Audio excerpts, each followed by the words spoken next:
Refoulés par l'Italie et Malte, ignorés par la France, il y a près d'un mois, les migrants sauvés par l'Aquarius, le bateau de sauvetage de Médecins sans frontières et d'SOS Méditerranée, arrivaient au port espagnol de Valence pour y être accueillis.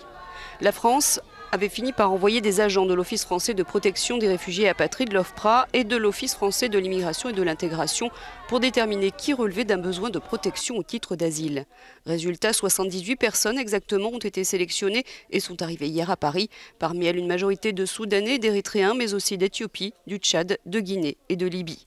Ces demandeurs d'asile vont être répartis en France. 42 doivent être hébergés à Lille, 20 dans 4 communes de Provence-Alpes-Côte d'Azur, principalement Avignon et Marseille, et 16 dans 6 communes de la région Rhône-Alpes-Auvergne. Critiqués et se cachant derrière la règle de droit maritime voulant que les navires de sauvetage des ONG accostent dans le port sûr le plus proche, la France et plus précisément son ministre de l'Intérieur Gérard Collomb estime que cette opération illustre la politique équilibrée mise en œuvre pour accueillir les réfugiés sur le territoire français tout en agissant contre l'immigration économique irrégulière dans une logique européenne.